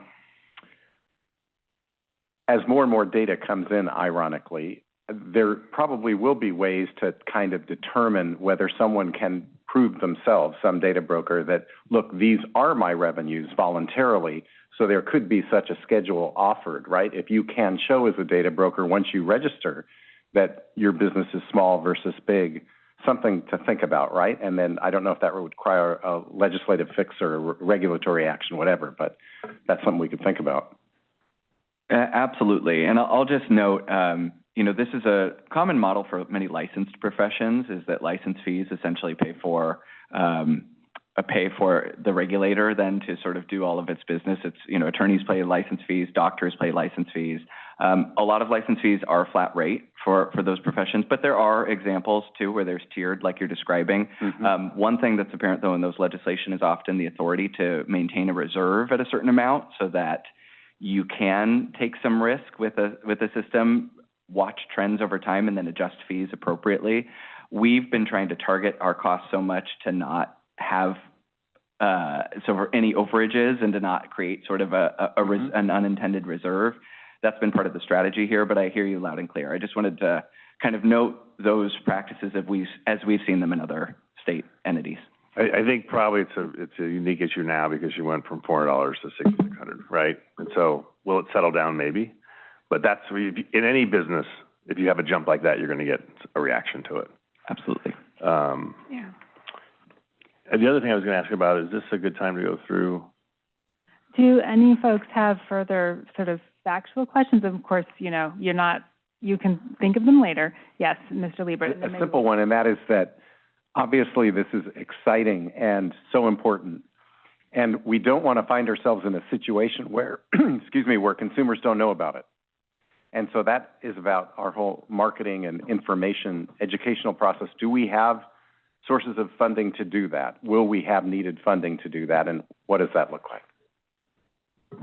At this point, I think we've been, we did not budget, I will say, with the fees we've assessed so far for marketing efforts. We've been planning to use existing resources to promote as best we can. And I think that is the immediate plan, but certainly I think we could entertain the need to sort of look at how we could use fees in addition for those purposes as well, because that is part of the implementation of this system.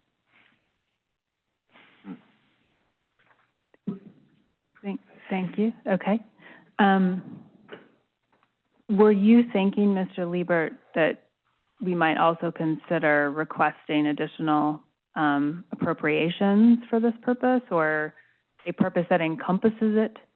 Perhaps I certainly think the agency needs to be focusing on that as a key priority. We can come up with the best drop system in the world that should be replicated across the country and perhaps the world. But if consumers don't adequately know about it and its advantages and how it can really make a difference for them and how easy it is to use, then we haven't met our mission, right? That's the great challenge. So that whole educational part clearly has to be such a key part of this, not just that we put it up right, but that we get the word out right. Great, thank you. Yeah. Additional questions? Okay, Mr. Worth had something on the draft text. Yeah, it would be the first page in the direct relationship definition. I just want to understand that it's really the two ads at the end. The first one says, if I don't intend as a consumer to interact with a business, they can still collect my information. Am I understanding that correctly? That is something you're saying when you don't intend that they're still directly in some way. Yes, we're aware of instances where that occurs. Well, I guess what I'm saying is this giving the business an out? I think not. So our intent here is actually to close what was a potential loophole between information a business collects from you directly in a first-party relationship where you knowingly engaged the business, you knew they collected personal information about you. Under the CCPA, you have the right to request that business to delete information they have about you, and they have to right now. So if a data broker ever engaged you in that way, or you engaged the data broker, I should say, in that way, you could make a request today to that data broker saying, please delete my information, and they'd have to do that. But that is different from information that they either collected from a different source or a type of system that can be set up is, Liz, I'm going to let you describe it because you're better than I am. Yeah, just imagine if you're going to buy something and you've got a bunch of cookies on the bottom, and so they're actually like pulling your geolocation and they're pulling your IP address, et cetera. You are directly trying to buy the pair of shoes, just to choose an innocuous example, but you can imagine more sensitive examples. And you are intending to go and buy the shoes, but there's all these cookies that you don't know exist. You are interacting with, but you do not intend to interact with those cookies or give away your geolocation or give away your IP address. And so that's what this is trying to get at, which is like, you may be somewhere, but someone is pulling your data, but that it does not necessarily mean it's a Yeah, I guess direct it's just, relationship. the way it's written, I just read it. That's a great explanation, but it says the business does not have a direct relationship with me unless I'm intending. Yeah, which is just like if you land somewhere and you've got 27 cookies that fire at the same time, you know, that collect all this information. So you didn't really, that's not like, you didn't intend that. Okay, so let's go to the next one then. I'm sorry, could I follow up? This is the same definition as well, right? If I piggyback on you, I think it's a bit of a challenge to this point that the business does not have a direct relationship, and it's the direct relationship that gets them out of needing to be a data broker. I don't know if that's what Mr. Worth was getting tangled in. I had to read it a few times, I know. That's helpful. I had a question in the same definition about the deletion of within the preceding 3 years, and I confess I may well have forgotten being briefed on this earlier. I know we discussed it when we talked about the regulations that this is founded on, the sort of the light touch data delete act regulations, and with apologies for forgetting something I probably have. Could you go into that a little bit, please? Yeah, happy to, and it's a great question. It is something I think we identified as we've now thought through the second phase of developing the drop system. So if you remember, we sort of added the color to this, or added this definition generally last year when we were really thinking about registration requirements and what would make a business a data broker. But what has really become apparent, and what we recognized then as an incongruency within the definition itself, was the idea that essentially what we are clarifying through this definition is that your direct relationship is actually a information-specific sort of event. And so information that, again, the shoe example that Mr. Worth goes to a shoe website, intended to interact with that website, that is a direct relationship. They collected his personal information directly. But if that shoe website is separately purchasing personal information about Mr. Worth, and he has no knowledge of that, and then is turning around and selling that personal information, we are saying with that personal information, there was no direct relationship, and therefore that activity was a data broker's activity, essentially. And so if you think of it that way, is it always tracking the nature of the information? Information that's collected in a first-party capacity is always going to be first-party collected information, and then information that was collected sort of outside your awareness or without your intent is always going to be a third-party collection, an indirect relationship. Thank you. Mr. Worth, you were moving on, I believe. No, I was still in the same. I think you might have just answered the question as to the last sentence of that definition. I just assume, regardless of how the information is collected, it can't be sold unless I'm approving that. Yeah, you would think, but I think people haven't. This is why we clarified it, is that there's a lot of companies or a lot of business practices that did not interpret the law that way. So they could say, yes, you bought these shoes. We're going to buy 1,000 other pieces of data. We're going to chop you up into 4 different lists, like wide feet, buy shoes every year, whatever, and sell those inferences and sell these things. And it's like, yeah, if that's what you're doing, that means you're a data broker as to these inference lists, as to this thousands of pieces of data. And again, this is a very non-nefarious example, but you can imagine lists of people with dementia, abortion, there's just a lot of things that you can imagine this creating real harm. And so they still have your shoe data. That's still first-party data. They can keep your shoe data. But as to the other things, this law was written and created so that you can get to that data and delete it before it does any harm. Okay. Does that help? Yeah, it does. Thank you. And then just to the overall timing, right? We just took in a bunch of public comment that we're going to wade through on April 4th.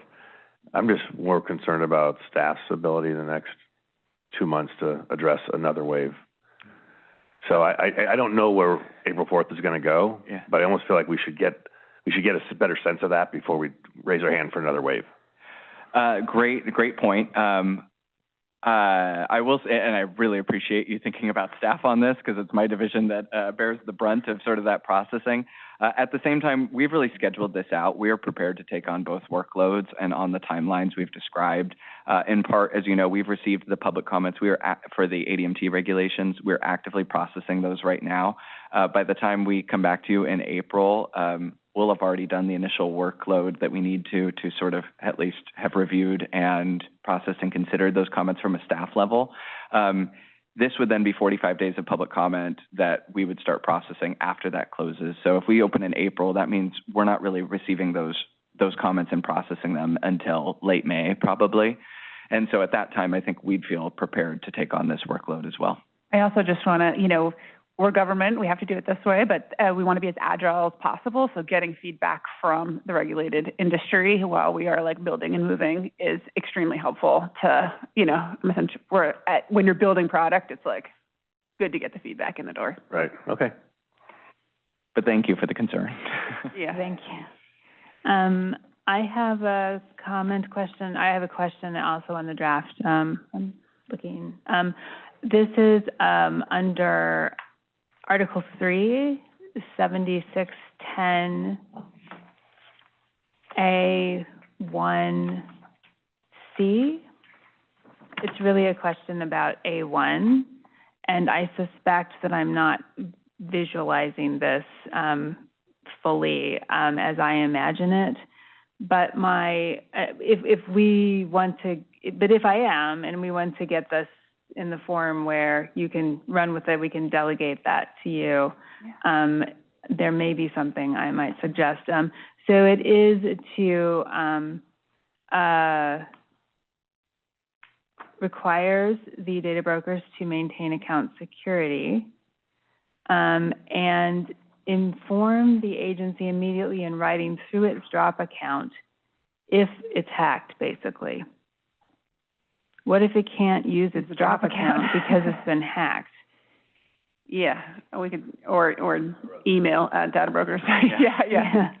We can make for an alternative. That's a great call. Yeah. Okay. So there's a possibility that they could send you a letter or something. We want it to be fast. Yeah. And we need to know that they are who they say they are. These situations are quite problematic because of all the fraud and going on in every direction. Okay. Thank you. Mm-hmm.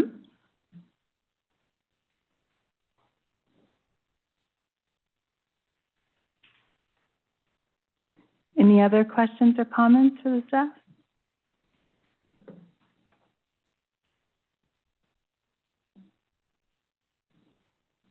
Yes, Ms. McTaggart. So I was in Boston for a couple of days, and I was particularly annoyed because every time I walked by a particular street sign, like a advertisement, like a billboard, it was electronic, and the flash would go off, and it would take a picture of me. I mean, and it was really annoying. So, if they don't keep my name, they just have my face. Is there a way that I can say, please don't sell my information? They're like, we don't have your email. It's facial stuff. Like, where in that would that come out? Is that covered? If they only have biometrics, that is something we do not want to collect, maintain, or store within our system. I think it's like that. But however, if they're collecting it from you, would that be a direct? You walked by, would that be? I think there's like a question as to whether did you intend to interact with that? Can I just ask you kind of put that in your thought process? Because clearly it shouldn't be an outcome that, we just take your face, So like, can you guys just put that on a mental to-do list and just think about it as you're going through it? Yeah. Like, how would you get your biometric? So maybe it's not worth so much to them unless they associate it with a name. So maybe at some point they associate it with a name. But it's just a thought, in light of whatever was Clearview, all the rest of it. Yeah. Thank you. Additional comments, questions? Anything else from Mr. Laird or Ms. Allen that you'd like to tell us before I state the motion I will request and open up for public comment? I don't think so. We appreciate your attention to this today. Great. Yeah. Thank you for all the intricate work to get everything to fit together. It's fun when it fits together, and it's definitely difficult to get there. And we appreciate you taking into account what you've already learned, or I appreciate what you've taken into account, and having already learned from the regulated community, and this process to get as much input as possible. So the motion that I will request after public comment is to direct staff to advance the proposed draft regulations provided today in connection with this agenda item to formal rulemaking, including commencement of the 45-day public comment period, and to authorize staff to make additional changes where necessary to reflect the board's discussion today, improve the text clarity, or otherwise ensure compliance with the Administrative Procedures Act. And with that stated in front of everyone, Ms. Marzian, could you let us know if we have public comment on this item? This is for agenda item number 6, update regarding development and implementation of the delete request and opt-out platform, including discussion and possible action on proposed drop regulations. If you'd like to make a public comment at this time, please raise your hand using the raised hand feature or by pressing star 9 if you are joining us by phone. Again, this is for agenda item number 6.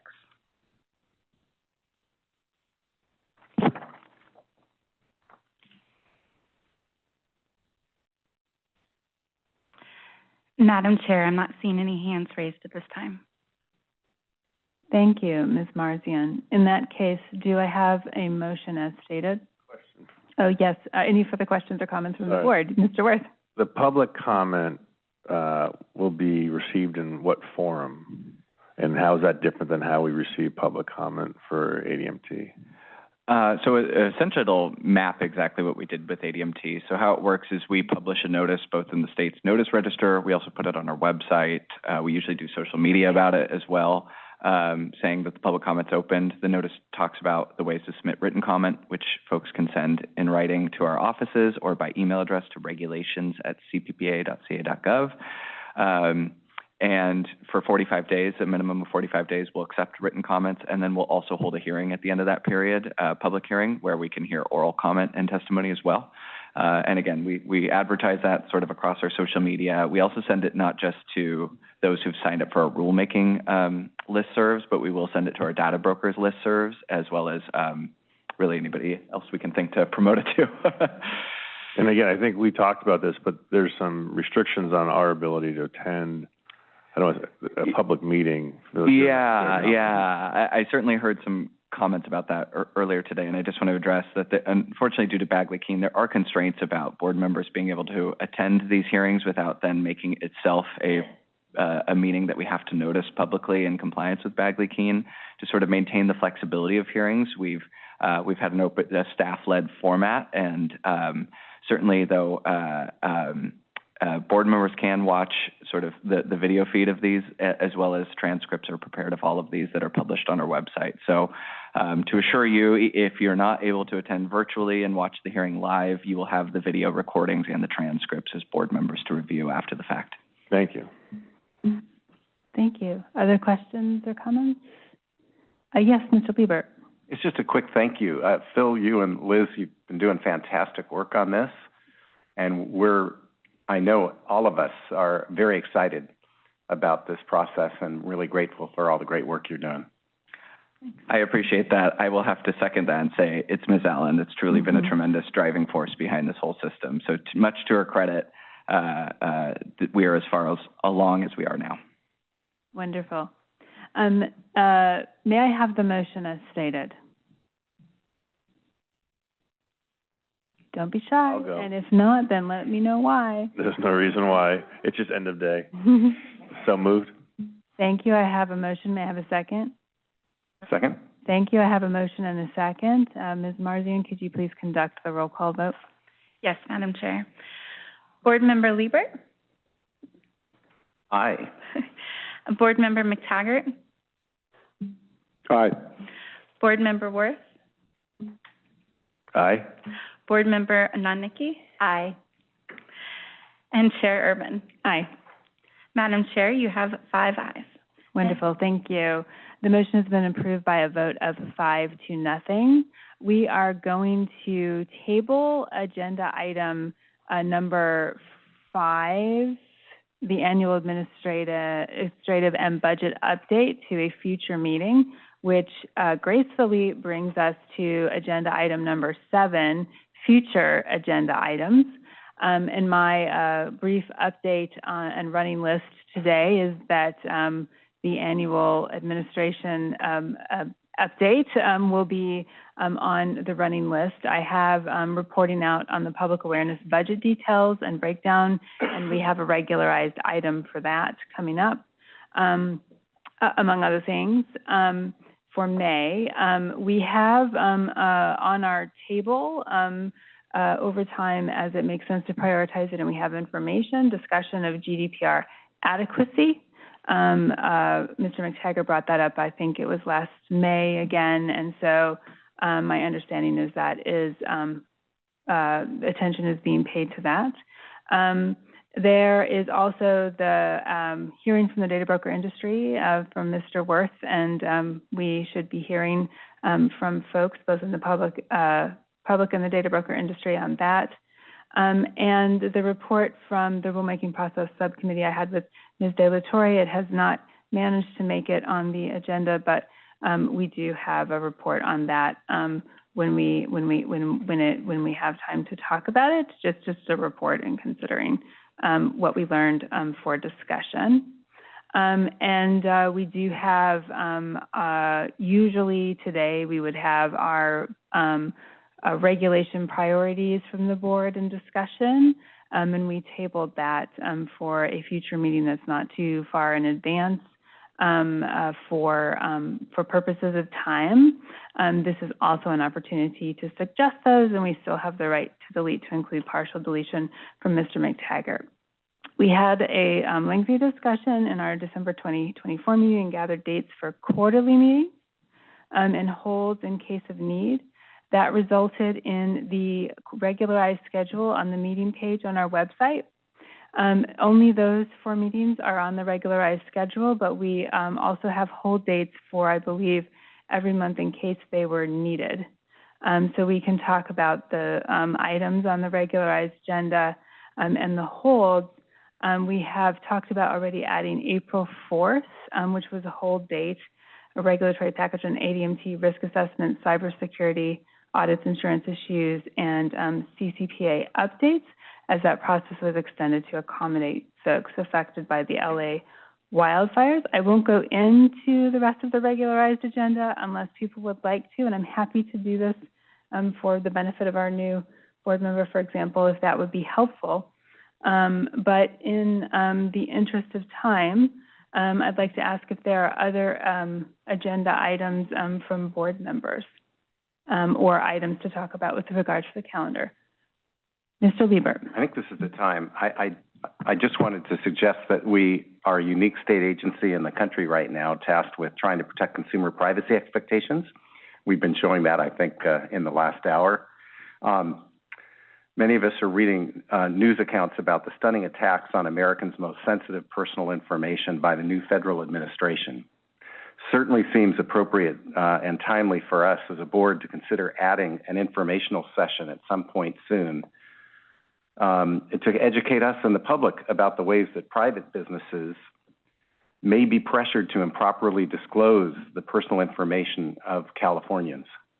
And I'd love to work with the chair and with the staff to consider how best to kind of consider those issues. But I think a lot of our private businesses in California are going to be under potential pressure to share that type of sensitive personal information.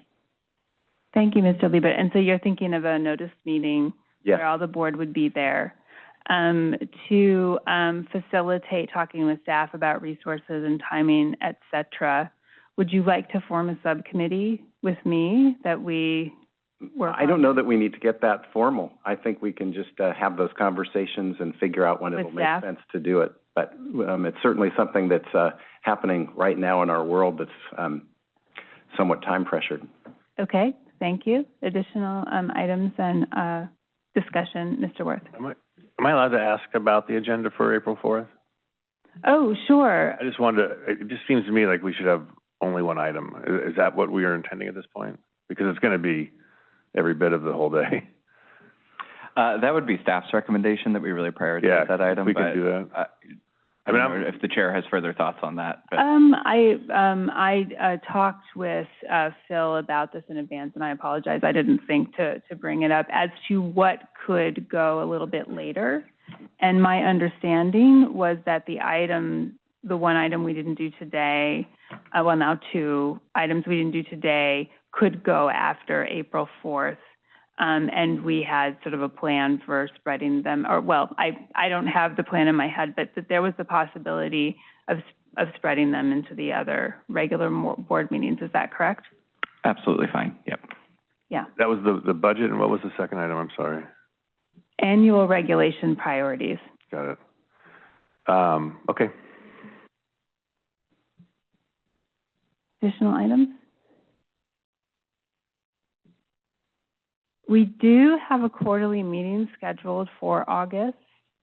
Which is of course a challenging travel time. Is that something that we wanted to discuss? Yeah, I think I might. Listen, I appreciate what we did, and I'm happy what we did on April 4th meeting because of accommodating people that probably needed more time. I can speak personally. The idea of like just holding dates out into the future is not super helpful for me because it means I got to block them out, right? And so we find out 30 days before, oh, now it's free. Unfortunately, just the way my life runs, it's not very helpful. I can't plan, but I can tell you right now specifically, those August dates are an issue for me. So if we need a meeting in August, which it'd be every board I'm on chooses not to meet in August for these reasons. We have, something scheduled vacation-wise. But if we need to move it, I just need to find another date is all. I would be in that situation as well. Okay.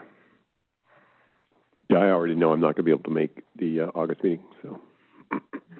Okay, so advice from staff. So we have holds around there. One of them is in July 11th, and one of them is September 5th. And my question to staff is whether and how that might affect our ability to meet deadlines.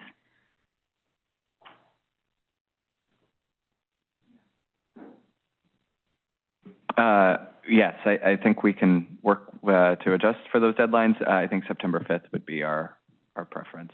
All right. So September 5th. Ish. September 5th-ish. Well. 12th would be better. Okay, wonderful. September 5th. So for the benefit of everybody watching, we will not hold our August quarterly meeting on that date. We will instead hold it on September 5th. The location for that meeting I thought was going to be in Sacramento, but then I looked and it said location TBD. We kept that TBD just for flexibility around finding a Southern California location. Right. But internally, we were thinking just because of the logistical challenges trying to find space, that it would likely be in Sacramento. Okay. Sorry, were you saying September 5th is preferred over July 11th in replace of the August meeting, so July 11th is released? Correct. We were trying to keep June and July open for vacation travel. And that's why we had originally wanted. So wanted release the hold on July 11th? We could do that. Okay. Sold.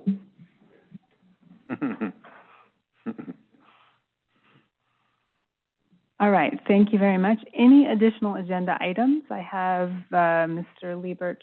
In that case, are there any additional agenda items from the public? Oh, apologies. Just while we're having this open discussion, should we also discuss June? Should we just release that now? Because I think the big markers in time, and I appreciate your comments earlier around the regulation packages now, and so we are mapping everything out. And so that's why September 5th is really important for the other package. Should we release June too? My view is that we take your advice because your choice.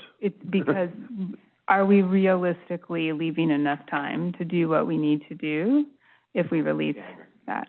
Okay, then. Yeah, okay, so it sounds like if we're releasing July and August, then I would recommend we hold June still. Okay. But we'll get back to you as soon as possible. so people are aware, I've already let the staff know probably too many times that I cannot make the June appointment because my son's got a graduation thing that day. Well, middle school, but that's what happened. Well, you got to be there for that. That counts. You got to be there for that. All right. Are there any additional agenda items from the public? All right, this is for agenda item number 7, future agenda items. If you'd like to make a comment at this time, please raise your hand using the raised hand feature or by pressing star 9 if you're joining us by phone. This is for agenda item number 7.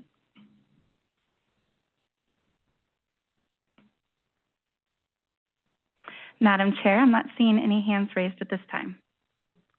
Thank you very much. With that, we will move to agenda item number 9, adjournment, our final item for today. I would like to thank everyone, the board members, staff, and members of the public for all of their contributions to the meeting and to the board's and the agency's work. May I have a motion to adjourn the meeting? Okay, so moved. Thank you. I have a motion. May I have a second? Second. Thank you. Ms. Marzan, could you please conduct the vote, the roll call? Yes, the motion is to adjourn. Board Member Liebert? Aye. Board Member McTaggart? Aye. Board Member Nonnicki? Aye. Board Member Worth? Aye. Chair Urban? Aye. Madam Chair, you have 5 yeses. Thank you. The motion carries with a vote of 5-0, and this meeting of the California Privacy Protection Agency stands adjourned. Thanks to everyone for their contributions.